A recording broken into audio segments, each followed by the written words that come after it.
Section 1. The First Roar, a prototype that made sailors. Wince, June 15, 1943. Naval Air Station, Quonset Point, Rhode Island. The morning air is sharp with salt and the scent of hot oil.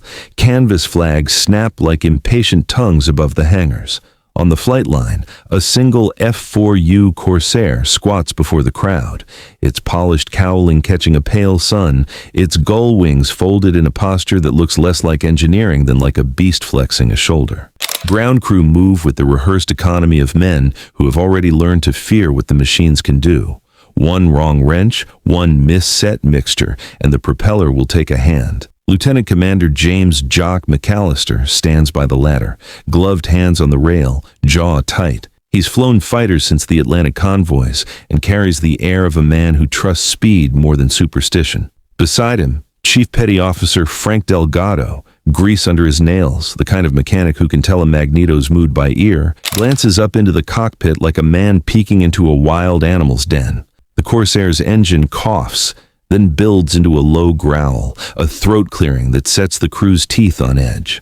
When the prop spins up, the sound is a physical thing. It pushes at your chest, at your skull, until you understand why a pilot's first thing is to be inside it rather than near it. "Power's in," McAllister calls to the tower.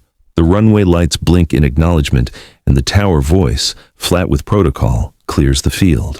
The Corsair taxis with a lurch, its long nose steering like a hawk. On the bleachers, sailors in bell-bottoms and a scattering of officers in khaki collars murmur. They had seen prototypes before, machines that promised miracles and delivered problems. The F4U, with its inverted gull wing and absurdly long propeller, had been dismissed by some as an experiment gone theatrical.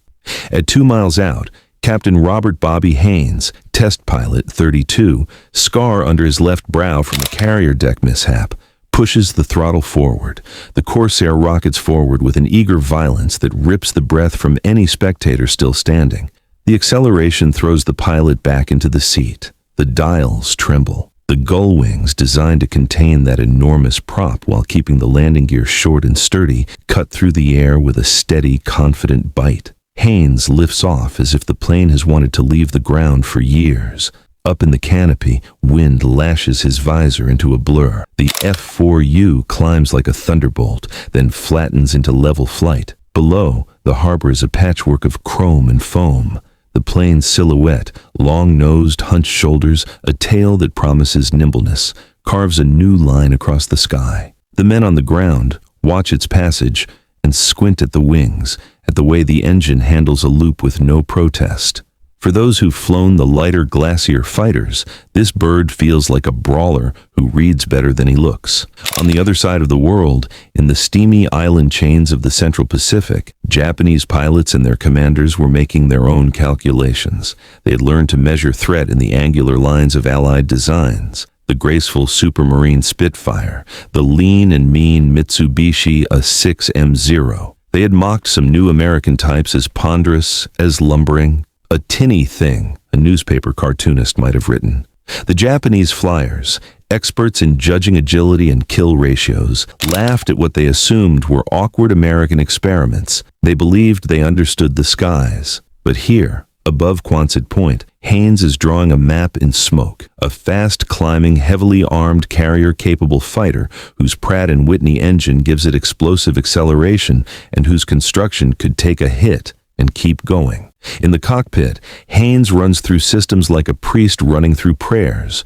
Oil temperature steady, mixture correct, flaps responsive. He tests the roll rate and is surprised by how neatly the Corsair flips into a turn.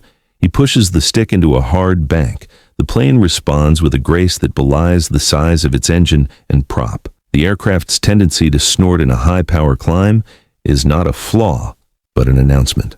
Back on the ground, Chief Delgado watches with a mechanic's vocabulary. This airframe is strong, but it will punish careless hands. The prop wash will take a man off his feet if he stands too close. He nods once to himself.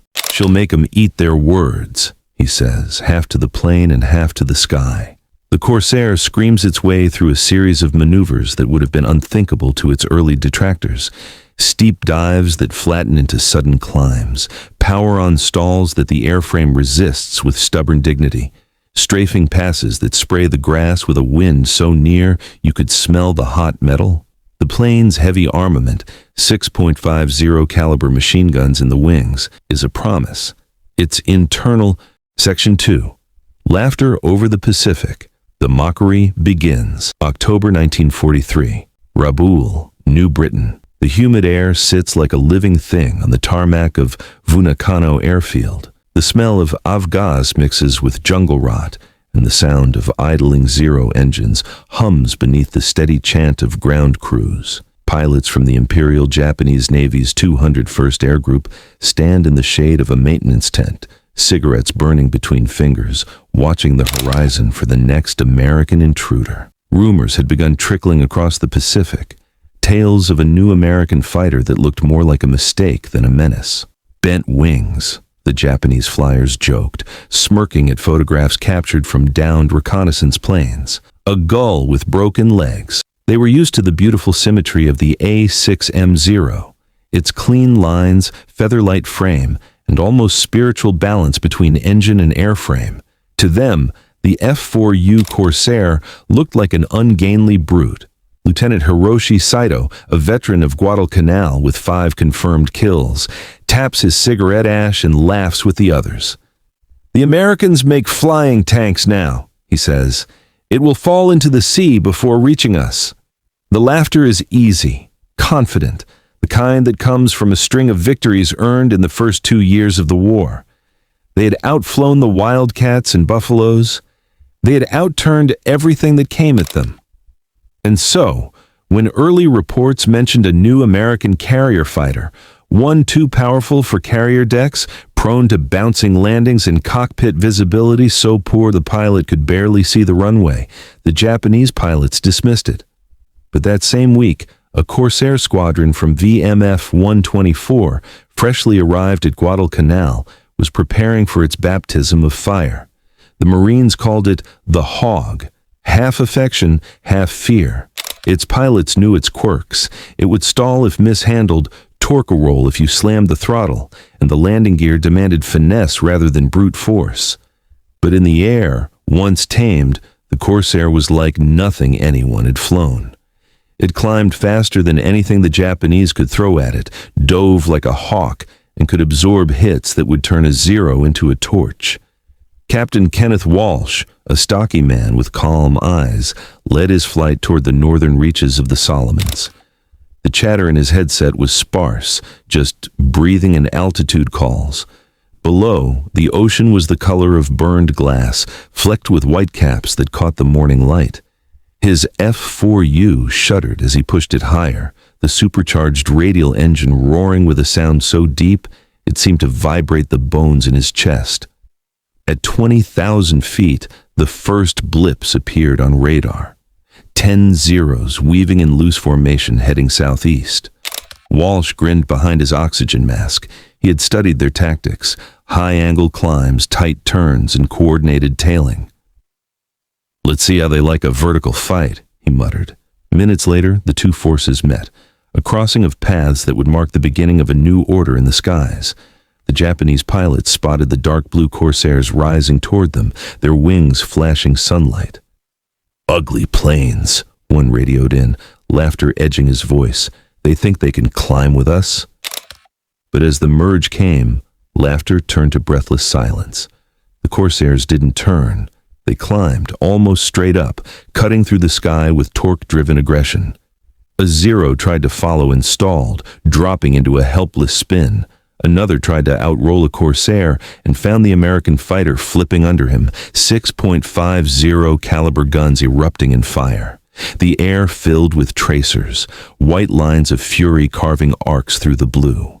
From below, Japanese ground controllers watched in confusion. The broken gull fighters weren't falling apart. They were hunting. Within 10 minutes, the first reports came through. 2 Zeros down. Then another. Walsh himself claimed 3 before running low on ammo. The Marines returned to Guadalcanal shaken, but exhilarated. The Corsair had proven itself. It was ugly, yes. Brutal to land, yes. But in the air, it was a monster. Back at Rabaul, Lieutenant Saito sat silent as the remaining pilots landed. Only 4 of 10 returned. Their leader's face was pale. "It climbed faster than a zero," he whispered, "and it did not break." The laughter that had once filled the tent was gone. In its place hung a new sound, the slow, uncertain drag of disbelief.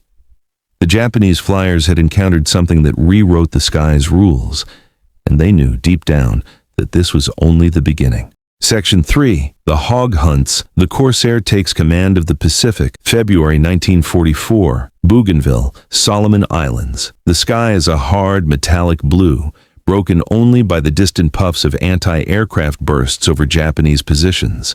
From the flight line of Torokina Airstrip, the growl of Pratt & Whitney R2800 engines shakes the corrugated steel of the hangars.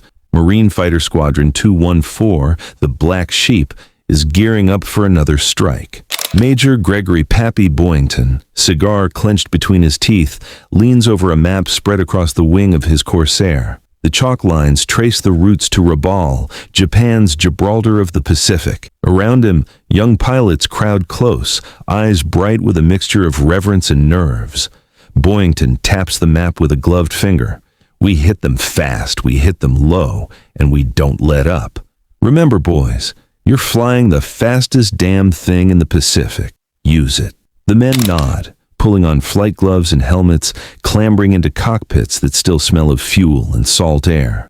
The Corsairs sit in rows, wings outstretched like a squadron of predatory birds ready to launch. When the engines roar to life, the airfield becomes a storm. Mechanics cover their ears. Loose sand swirls like mist around the wheels. The Marines taxi into formation, and one by one, the bent-wing birds leap down the runway and claw skyward. At altitude, the formation levels off at 18,000 feet. Ahead lies Rabaul, thick with flak, Japanese fighters, and the kind of danger that makes medals or graves. Boyington's voice crackles over the radio. "Black Sheep, stay tight. We've got Company A squadron of A6M0s rises to meet them, glinting silver specks that soon fan out into attack positions." The Japanese pilots are disciplined, but something in their radio chatter betrays tension.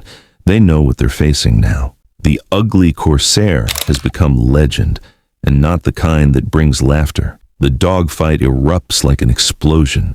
Corsairs dive out of the sun, guns blazing, tearing through the formation.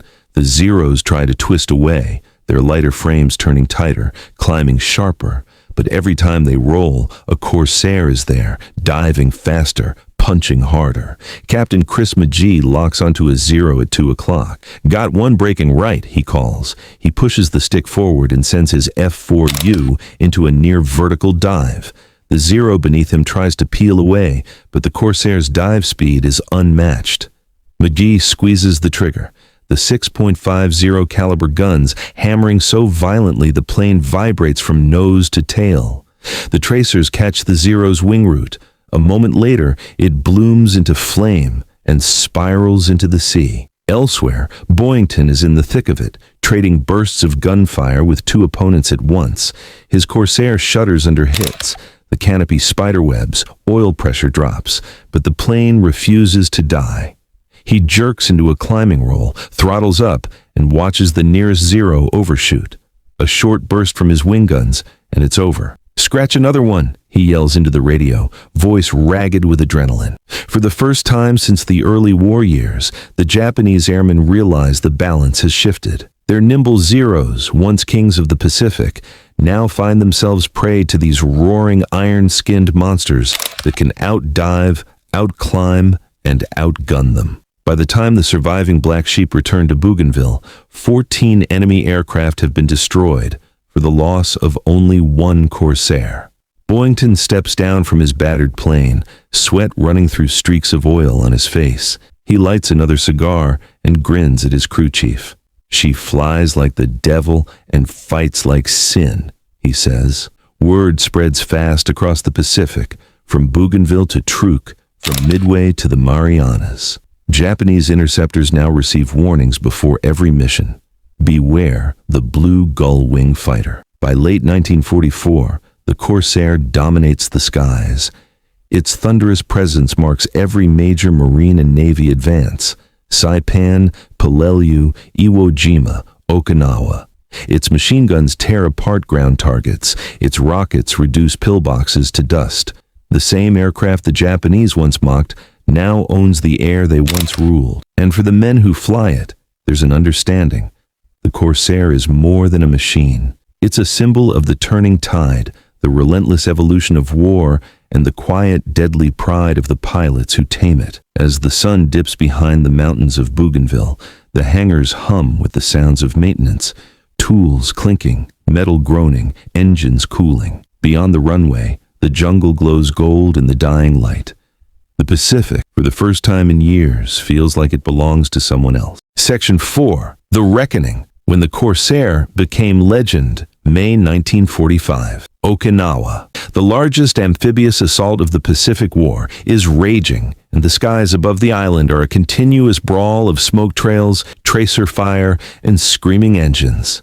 Down below, the U.S. Navy's carrier task force spreads across the ocean like a floating city, each deck bristling with aircraft armed and ready. On the USS Bunker Hill, flight crews rush between ordnance carts and fueling hoses. Pilots in flight gear check their sidearms, adjust oxygen masks, and trade quiet jokes that can't quite disguise the fear. Among them stands Lieutenant Dean Tex Hedges, a Corsair pilot with VMF 221. He wipes his gloves on his flight suit and looks down the deck at the long rows of gull-winged fighters painted deep midnight blue. The air is thick with salt and exhaust. The klaxon blares. Kamikazes inbound. The order hits the deck like an electric current. Hedges climbs into his cockpit, straps in, and signals for power. The R2800 engine spins, coughs, then roars to life, a deep vibrating growl that drowns out everything else. Across the task force, the Japanese are coming. Waves of kamikaze aircraft diving from the clouds. They are young, desperate, and deadly. "Launch all fighters," the deck officer shouts. Corsairs thunder down the deck one after another, their wings slicing through the haze as they leap skyward. The ship decks below tremble with each departure. Hedges pulls his plane into formation and climbs hard, scanning the horizon. His heart pounds against his flight vest. The radio bursts alive. "Bandits! 12 o'clock high!" From the east, 20 Japanese aircraft descend in tight formation. Some are Zeros, others are stripped-down trainers rigged for suicide. Their engines wail as they dive toward the carriers. The first flak bursts bloom around them, black puffs clawing at the sky. Hedges dives, throttle wide open, and the Corsair responds like a living thing. No hesitation, no mercy. He feels the resistance through the stick, the heavy pull of gravity as the altimeter spins down. Ahead, a Zero lines up on Bunker Hill's flight deck. "Not today," Hedges mutters. He squeezes the trigger. The 6 wing guns erupt, 1,200 rounds a minute, streaks of tracer fire tearing into the Zero's fuselage. The Japanese plane bursts into flame, spirals, and explodes short of the ship. Hedges rolls hard left to avoid the debris, his Corsair groaning under the strain. Another kamikaze dives past him, close enough that Hedges can see the pilot's white headband fluttering in the slipstream. The Corsair's guns chatter again. The Zero disintegrates in a blinding flash. The sky becomes chaos, contrails crossing like scars, debris falling like meteors, the ocean below peppered with fire and foam. The fight lasts only minutes, but it feels endless. When the smoke clears, the Americans have shot down most of the attackers, but not all. 2 kamikazes break through and slam into Bunker Hill. The explosions rip open the deck, flames erupting across the carrier. The ship lists, burning, as rescue crews sprint through smoke and twisted steel. Hedges circles overhead, eyes wide, helpless. The radio crackles. She's still afloat. He exhales, tight-lipped. The Corsair has saved dozens of ships that day, but the cost is never zero. War spares no one completely. As the surviving fighters regroup, the pilots fly low over the fleet, over the wounded ships, the burning sea, and the carriers that still launch planes despite the smoke. From above, the sight is staggering. Hundreds of Corsairs sweeping over the Pacific like a flock of dark wings. their presence as unmistakable as thunder. By the war's end, the F4U Corsair will claim over 2,000 aerial victories for just 189 losses, a kill ratio unmatched by any Allied fighter. It will earn the nickname Whistling Death from the Japanese, a tribute born not from propaganda, but from fear and respect. On land, in POW camps across the United States, captured German airmen will hear stories of the Pacific War and shake their heads in disbelief. They had seen America's industrial reach firsthand, the endless food, the comfort, the factories that never slept. Now they hear of its machines, of ships repaired in days, of planes that defied physics, of pilots who flew with a confidence that no propaganda could explain. In their barracks, some German prisoners quietly admit what they once mocked, that America's real power was not cruelty or ideology, but will, the same will that built the Corsair and sent it into the storm again and again until the sky itself seemed to bend before it. July 1945. The last Corsair patrols over Okinawa return to base. The war is nearly over. The sun sets behind the Pacific like a cooling forge. The flight crews stand silent on the deck as the final planes land, engines idling down, propellers slowing to stillness. The sound fades. What remains is the memory of that.